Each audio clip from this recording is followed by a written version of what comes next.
저는 이번 중고합숙을 통해서 3박 4일간 박준태 목사님께 훈련을 받고 있고 오늘 여러분께 전도 현장을 다녀와서 느낀 점을 스피치하게 된 킹스 7000대자 성길의 랩런트입니다. 전도 현장에 나가기 전 저의 기도 제목은 나의 우선순위이자 목표가 나의 노력으로 되어지는 영접이 아닌 다 한 사람이라도 준비된 영혼을 만나서 복음을 전달하는 것, 예수가 그리스도 되심을 전달하는 것이었습니다.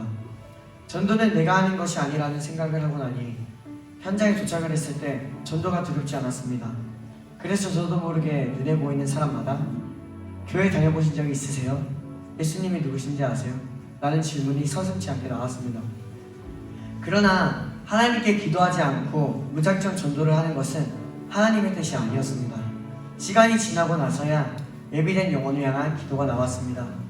때마침 2명의 남성분들이 오르막길을 올라오고 계셨고 기도하며 다가갔습니다. 맨 앞에 계셨던 분은 짐을 옮기고 있다고 제가 하는 질문에 방해가 된다고 하셨지만 저는 사실 그 뒷분에게 왠지 모를 예비된 영혼인 것만 같은 기분이 들어 낙심하지 않고 또다시 다가갔습니다. 교회를 다니신다고 대답하시기에 그분과 포럼이라도 하고 싶어서 그분께 예수 그리스도를 만나고 어떤 행동을 갖고 계신지 여쭤보니 갑자기 머리가 아프시다고 가버리셨습니다. 저는 하나님께 기도했습니다. 하나님, 저분이 복음을 듣고 반응이 온 것은 결코 우연이 아닐 겁니다. 하나님, 만약 아버지 하나님의 계획이 맞다면 또다시 만나게 해주세요 라고 기도했습니다. 잠시 후 권사님께서 저를 부르시더니 공원에 사람들이 앉아 계신다고 하셨고 혹시나 하는 마음이 달려갔습니다. 공원의 의자에 그 할아버지가 계셨습니다. 할아버지께 인사를 드리고 기도하며 할아버지께 가장 힘든 것이 무엇이냐고 여쭤보니 어릴 적 소학교를 중퇴하시고 자수성가하여 원망쟁자가 되고 자녀들을 먹여 살리신 할아버지의 이야기를 시작으로 3억을 고창에 기부하고 사람에게 친절한 선행을 베푸고 있는 할아버지의 이야기를 들을 수 있었습니다. 할아버지는 지금의 삶에 만족하고 계셨고 정말 열심히 살고 계시는 게 남들이 모범이 되시는 게 저의 눈으로 보였습니다. 그러나 그러한 완벽한 할아버지지만 그분에게는 한 가지 허점이 보였습니다.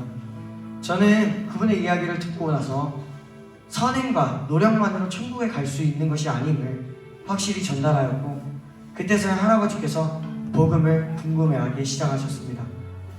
그러나 기쁨도 잠시 버스가 도착했고 가야 한다는 도축들이 다가왔고 저는 인간의 먼지와 인간이 하나님을 떠난 그래서 우리가 일하지 않고서는 어떤 것도 할 수 없다는 그 사실, 불신자 상태 6가지 사실을 할아버지께 래퍼와 같이 말할 수밖에 없었습니다.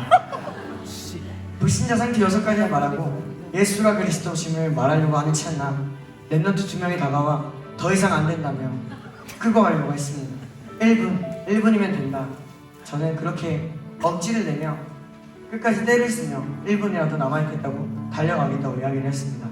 할아버지께 구원의 길 자료와 저에게 있는 자료들을 나눠드리며 그리고 할아버지가 앞으로 훈련받을 수 있도록 할아버지의 지속된 신앙생활을 하실 수 있도록 가장 먼저 기억났던 게 고창의 창대교회였습니다.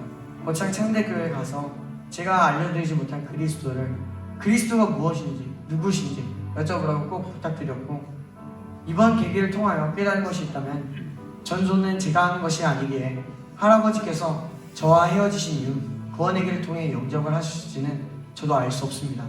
하지만 마지막까지 그분께 그리스도를 전하고자 했던 저의 중심과 할아버지와의 다시 만난 일은 하나님의 계획이 있을 것입니다. 마지막으로 이 자리에 있는 모두가 나의 어려움, 갈등, 행복, 감사 하나하나에 하나님의 시선을 떠나지 않고 있음을 놓치지 않았으면 좋겠습니다. 저를 믿고 마지막까지 기다려주신 유승재 목사님과 함께해 주신 하나님께 감사합니다.